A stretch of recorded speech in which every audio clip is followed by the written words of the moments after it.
Hey guys, welcome to my newest video for today. Today's video is going to be my monthly reviews for July. I actually have quite a few things here to talk about, so I'm just going to get straight into it. And I've divided these up by movies, cinema reviews, then like TV, because I've watched quite a bit of TV in the past month, so I will just get started and yeah. So the first movie I watched is one that I've already seen a few times, and that is Les Miserables, the 2012 movie musical. You all know how much I love this movie. I was just in the mood to watch it, and yeah, I can never grow tired of this. Because yeah, it had been a couple of months since I've seen it, and I was looking through my movies and I was like, I want to watch this again, so I did, and yeah, it's still just as good. Yeah, I love this movie a lot. So, Les Miserables. I'm running out of room here. Then I watched The Princess Bride. I had never seen this movie before, but after my after going through the first couple of seasons of Criminal Minds, I wanted to watch this because this has Mandy Patinkin in it, because he played Gideon on Criminal Minds, and I know he left that show, you know, quite abruptly, but and controversially, but I still want to check out other stuff he's done, because I actually did like Gideon, and yeah, so I wanted to. I had this movie in my collection, so I thought, you know what, I'll finally give it a watch, and yeah, I enjoyed the heck out of this film, because this came out the year I was born, so 1987, so yeah, and yeah, this is a lot of fun. I finally got to see that line, you know, my name is Inigo Montoya, you killed my father, prepared to die. I mean, I've seen that line referenced so many times, but I'd never seen, you know, where it actually came from, and now I have, so yeah, he repeats that line quite a few times throughout this movie, but yeah, it's just, but yeah, this is a lot of fun, and yeah, I'm glad I finally sat down to watch it. So yeah, that's The Princess Bride. Then because I wanted to see the Wolverine, well, I did see it, but I'll talk about that when I do my cinema reviews. I decided to rewatch the X-Men films, because I hadn't I've obviously seen all the films, but I had last year I upgraded them to Blu-ray, so I hadn't actually watched them on Blu-ray, so I thought I would do is start from the first X-Men film and go through till X-Men Origins Wolverine. And so the first one, obviously, I watched X-Men from 2000. I think it's not, I don't know, I think this film grows up, like, each time I watch it, I appreciate it a bit more, but it's not my favourite or anything like that. That one would still be X-Men 2, but, you know, this is, you know, for an introductory film, it's still really good, and, yeah, so, this is probably, I'd say, my third favourite out of the X-Men films, so, yeah, that's X-Men. Then I watched Hans Christian Andersen. I had seen this film before, but first time viewing on Blu-ray. Yeah, it's just you know, I thought it was, I think this film's really, I don't know what the word is, it's like lighthearted. It's obviously the story about the Danish author, like children's author, Hans Christian Andersen, and yeah, it's got some, like, quite a good score, and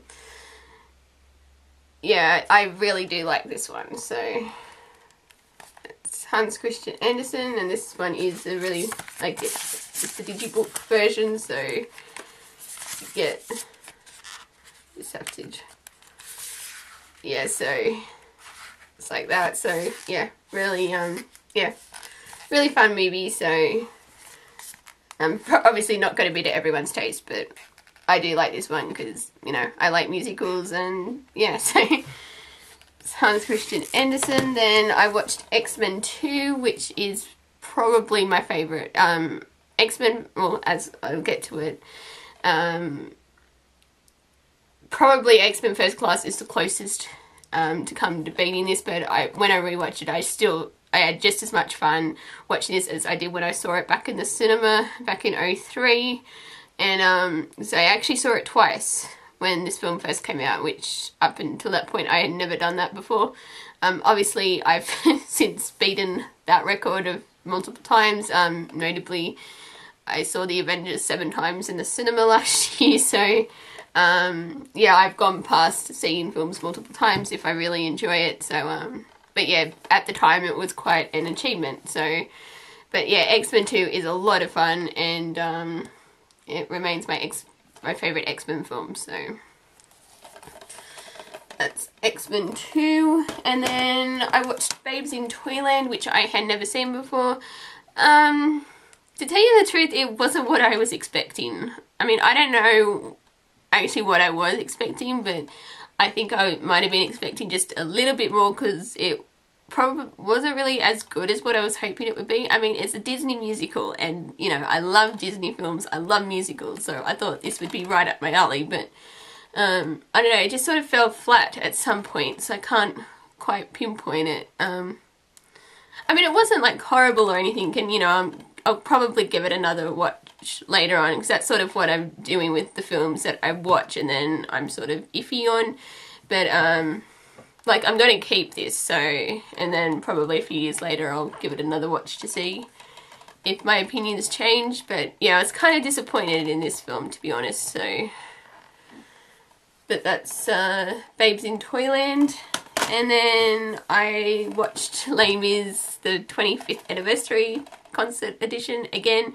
I hadn't watched this since last year, December last year, when I was preparing for seeing the movie on, like, the Les Mis movie, and yeah, I love this edition, like, version. I can never grow tired of it. It's just, yeah, epic. And I mean, if I had to give it one fault, I would probably say that Nick Jonas is probably the weakest link in this film, because I know he did musicals and that before he did became part of the Jonas Brothers, but compared to everyone else, he is, you know, his voice isn't quite on par with all the others, so that's probably my only problem with this. But yeah, I still love this film though.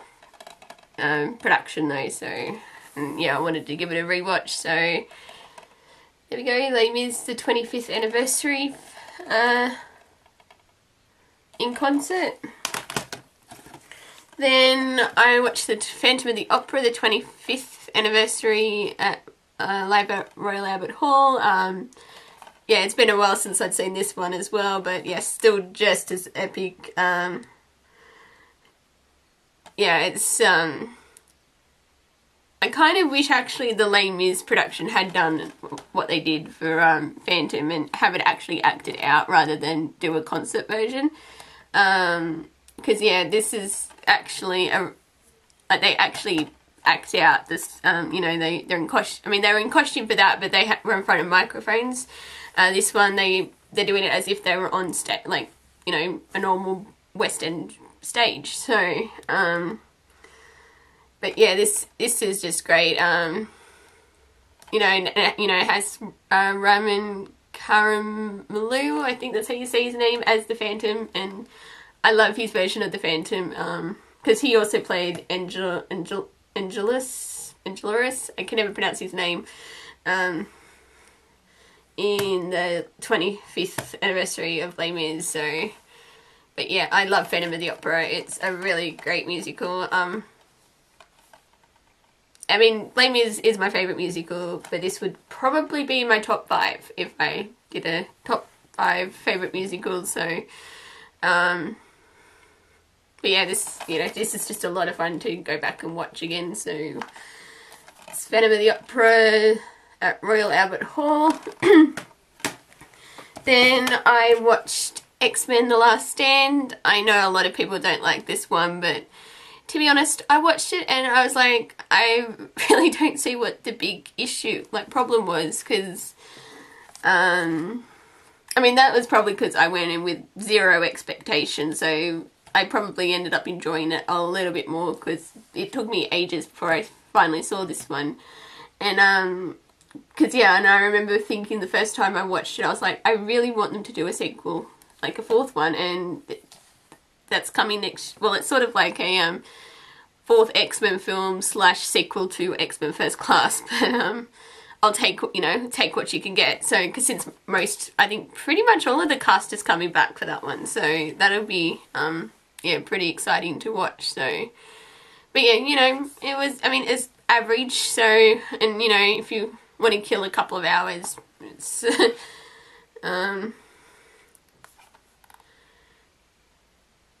yeah, not really much else I can say about it, so, it's X-Men The Last Stand. Then I watched X-Men First Class, because when I saw this came close to actually being my favourite X-Men film, but X-Men 2 just held on, so, but yeah, I really liked the take they did on this one, so, it'd been a while since I'd actually seen it, so, it was fun just to go back and, watch it again, so, yeah, so this is my second favourite X-Men film. So the order would go, actually I'll do the order after I did this one, so, but yeah, this is a lot of, yeah, as I said, this is a great, fun comic book film, I guess you could say, so, yeah, that's X-Men First Class, and then for the last of the X-Men films is X-Men Origins Wolverine. When I first saw this film a couple of years ago, to be honest, I was not that impressed with it. It was more of a take it or, like, I mean, it wasn't bad, but I was like, yeah. But, because when I get to my movie reviews, cinema reviews, I did actually prefer the Wolverine to this one, so, yeah, because it's like watchable, but beyond that, not much else I could really say about it, so, yeah, that's X-Men Origins Wolverine. Then I watched last two movies that I watched, Rent. Been a while since I've seen this one, but Rent is my second favourite musical, and yeah, it's, rewatching this, the film again, it was sort of, I remember just how much I loved the musical, and yeah, and I actually think this is a pretty good adaptation. I think it was pretty mixed when it came out, but, you know, I think they did a good job with this adaptation, so I don't really have a problem with it, but, yeah, it's, yeah, I just really like this musical, so, but yeah, that's Rent. And the last of the movies I watched was 12 Angry Men, and wow. And that's about all I can say about this, like, my general reaction. I knew this film was considered a classic. I heard a lot of people talking about how great this film was. And when I finally watched it, I was like, yeah, they weren't kidding. Yeah, I can see why it's regarded as a classic. It was, you know, it's simple yet powerful, because, like, it mostly takes place in the jury's room, and, you know, it's an hour and a half of them talking about, you know, evidence and how it's not always, you know, you can't always just judge based on what the evidence is, like, you know, it's not black and white kind of thing, I guess you can argue. And, yeah, and it's basically like, Henry Fonda's character is basically like, well, I'm not saying he didn't do it, but if you look just at the evidence, you know, you can have reasonable doubt, and, you know, you can't condemn a man to death, like, you know, like, can't condemn a man just based on the evidence presented in here, because you've got to look at it and say, well, this person said she saw this, but she's like she has glasses and, you know, she wouldn't have had them on, so there's no, you know, her eyesight's in question and things like that. And yeah, this is a really good film, and, you know, I would, you know, happily rewatch this. So yeah, probably I'd say this would almost be in my top 30 favourite films now, so I really need to actually sit down and work out a list of my favourite films. But yeah, this was a really good one, so I'm glad I finally sat down to watch it. So it's 12 Angry Men. And then just quickly, this films I saw at cinema this month. Despicable Me 2, I enjoyed the heck out of this film. I mean, I think it was better than the first one, and, you know, I liked the first one, but I just like this one just a bit more. And I spent the movie watching it, I'm like, I really want a Minion. That's just so adorable, and yeah. I'm actually curious about their movie that's coming out next year, so, but yeah, this is just a cute film. You know, the three little girls, yeah, I had a lot of fun with this film, so Despicable Me 2. And then I watched The Lone Ranger. I actually like this film. I know it's been pretty mixed, more towards people who say they didn't like this, but I pretty much went in, I didn't bother reading like the reviews or anything, because I was like, yeah, I'm going to go in and see for myself, because I think sometimes I just need to do that, because when, you know, films people hated but then I actually liked, so so kind of like Rock of Ages, like everyone hated that movie, most people hated that movie, and I didn't bother going to see it in the cinema. I bought the Blu-ray and watched it, and I actually really loved it, so so yeah, I'm going to try not to base my opinion on what people think on movies, so I want to, you know, try and form my own opinion. And I, you know, really liked this one, so I would, yeah, I'd buy this on Blu-ray like when it comes out. The last half hour is just a lot of fun with the crazy train sequence and the music, and yeah, and to talk about how slow I can sometimes be, I never made the connection that Johnny Depp was playing Tonto, because I spent half the film going, why is Tonto acting so much like Captain Jack Sparrow?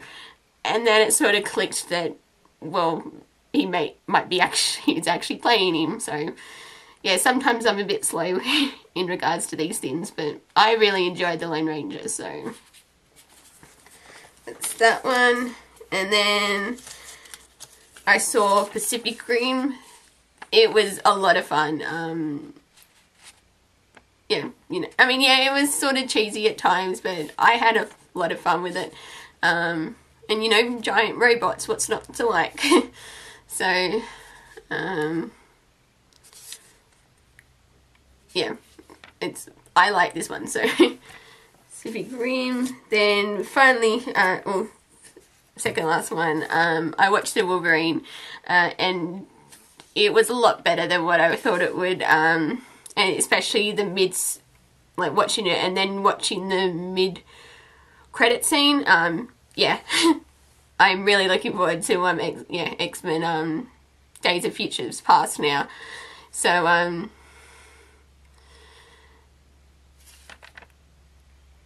yeah, but, I'd say my list would probably, in terms of ranking the X-Men films, it would go X-Men 2, X-Men First Class, X-Men The Wolverine, X-Men 3, then X-Men Origins Wolverine. I think that would be my order, but yeah, I liked this one, so it was,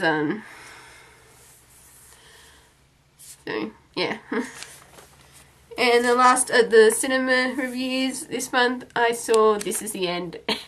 And yeah, I ended up having, you know, again, a lot of fun with this one. I wasn't expecting much, but I was curious based on the trailer, and, you know, as a fun couple of hours, yeah, with the, you know, celebrities having to survive the apocalypse and all of that. To be honest, I only went, I think when I saw that Emma Watson was going to be in it, that's sort of what drew me in. But, I mean, she was only in it for, like,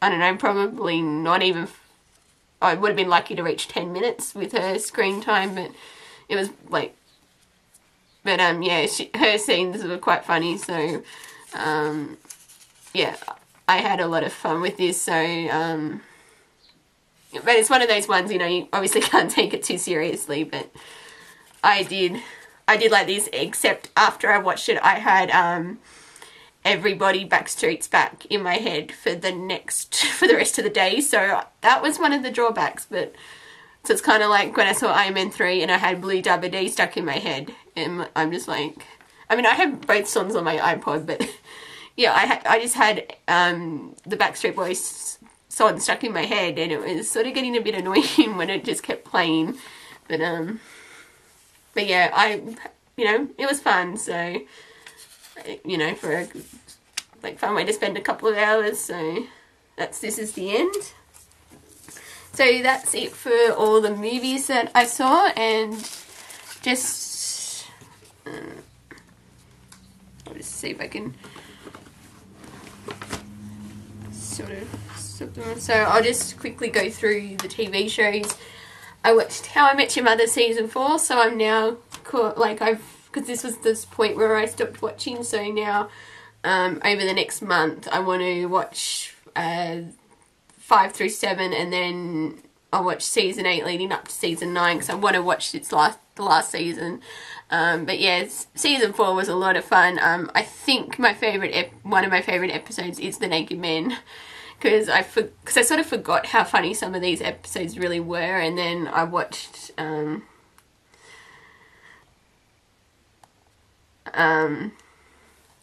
watch the Naked Men one, and yeah, that was funny. Like, it's been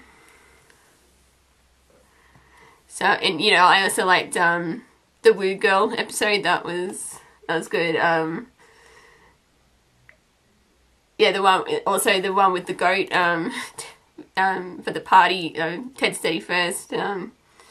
So yeah, this season was a lot of fun, because I think at the time, I don't know, because I think season 2 is my favourite season out of what I've seen, but I think this would be pretty close as well, like coming in with my favourite, so I'll have to watch the other seasons, because I think from what I heard it starts to go downhill in, you know, season 5, so,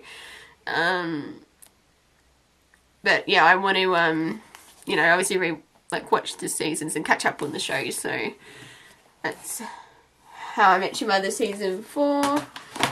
And then for my Doctor Who reviews, because we're sort of now getting to the stage where they only exist like in audio form because of like the BBC's chunking process, so a lot of these are audio CDs.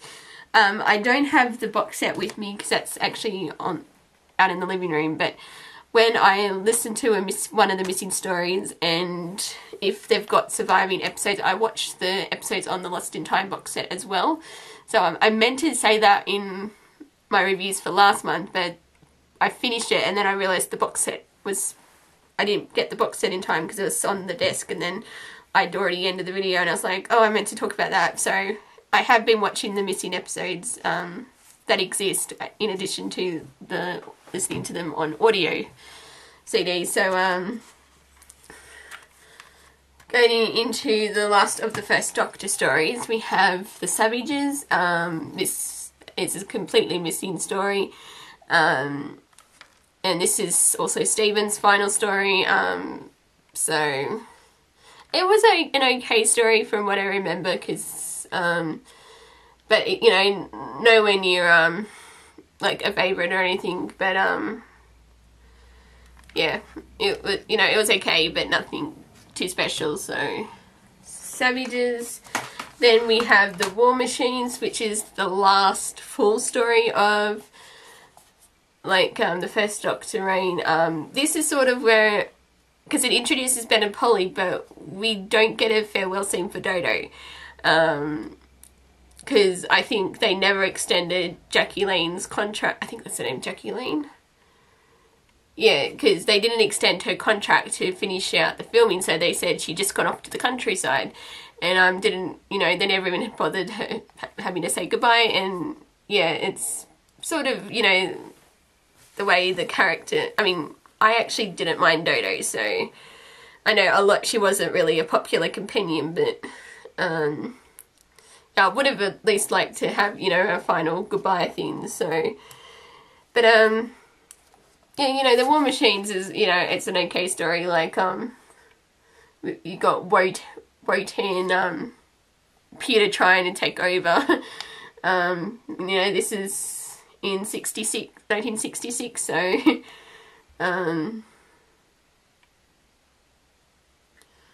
yeah, it's kind of interesting, so, but yeah, it's, I mean, yeah, again, not a favourite, but I like the story enough, so it's the War Machines. Then the Smugglers, again, another lost story. This is Ben and Polly's, like, I guess, first proper journey with the Doctor, because they sort of stumble onto his TARDIS, but I had a lot of fun with this one, because it's sort of a non-pirate adventure, so to speak. So yeah, this was a lot of, you know, a sort of semi-historical, if you will, but yeah, I had a lot of fun with this one, so yeah, I would actually probably like, if this one was ever recovered, I would like to see, you know, how it is visually, so, but yeah, so the Smugglers.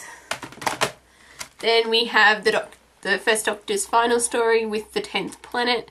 I know this is coming out on DVD later this year. It's because 3 of the 4 episodes still survive, just unfortunately not the one where the Doctor regenerates the first time. Even though I know off-air recording exists, but it's only just sort of brief. It's like a brief couple of seconds. So, but you know, for the Doctor's, you know, final story, we were introduced to, like, this is the first time we're introduced to the Cybermen. And yeah, so, because I find the original black and white Cyber, I think this is, yeah, it's the first story featuring them. Yeah, I find the black and white Cybermen to be terrifying.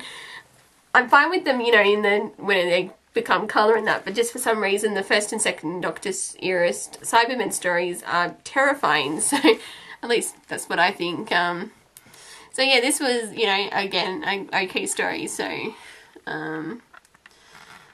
that's the 10th Planet. Then we have the second Doctor's, Patrick Troughton's first story with the Power of the Daleks, and yeah, because I know this is considered quite a fan favourite, because it brings back the the Daleks, and yeah, it's actually one thing that struck me with this one, when the Doctor's playing his recorder and it's annoying the hell out of Ben, and Ben's sort of, you know, snapping at the Doctor to try and, you know, to get him to stop playing it, but he just keeps going, and that's sort of you know, one of the moments that sort of stuck with me. But yeah, I did really like this story, and yeah, I can see why so many people want this one to be recovered, so yeah,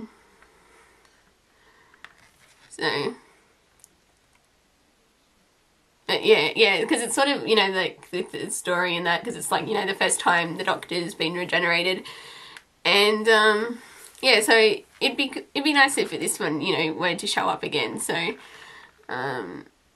that's the Power of the Daleks. Then we have the Highlanders, which introduces us to the companion of Jamie, and yeah, this was a lot of fun.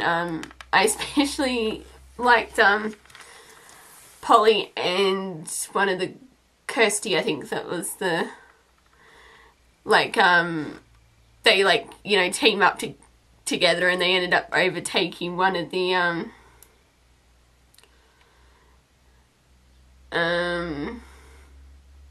red coats, and yeah, that scene's hilarious when so yeah, this was a pretty good story, this one. So that's the Highlanders, and then we have the Underwater Menace. This was an okay story. It's not a particular favourite or anything, but I do know, because obviously one of the episodes was recovered recently, so there's 2 episodes that exist. I watched the 3rd one, because episode 2 and 3 exist now, so, and I believe this is also one of, because I think this is the first time there's, like, because there's Atlantis is referenced quite a few times and features in a few of the stories, but they're all different explanations. So, yeah, this was okay, but, yeah, not a favourite or anything like that. So, Underwater Menace. Then we have the Moonbase, which is the last one I'm up to. So, and this features the return of the Cybermen. So, and yeah, I thought this one was a pretty decent story, so yeah, not really much else I can say about it really though. So that's the Moonbase. Now, the last show that I can put everything from that.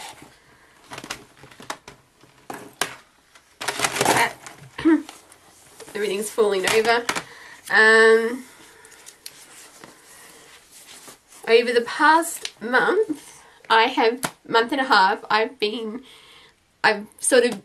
talked about season 1 last month in my reviews, but I've since watched seasons 2 through to 7, yeah, in the space of a month, and I'm completely obsessed with this show now. It's not exactly, probably, it's not a very healthy obsession probably to be addicted to a show that's, you know, about serial killers and serial rapists and pretty much the worst of that humanity has to offer. But I love this show. I just can't believe it's taken me so long to actually get into it. Because like I've said before, I had the DVDs for ages, but I never actually, watched it. They've just been on my shelf, and then I was sort of, I don't know what actually prompted me to watch it, because yeah, but I was just in the mood to, and then 7 seasons later I've actually watched, well, I haven't watched season 8 yet, but I'm waiting for that to come out, so I've got, you know, some new episodes to look forward to for season 9, but I'm hoping to catch up before season 9 comes back on the 25th of September. So, but yeah, this show, oh, I just love it. The characters, you know, the actors all work well together. I've said it before, my 3 favourite characters are Reed, Garcia and Hotch. And yeah, I just, yeah. But I love, you know, the entire show, really, like all the ensemble characters, like the rest of the cast, and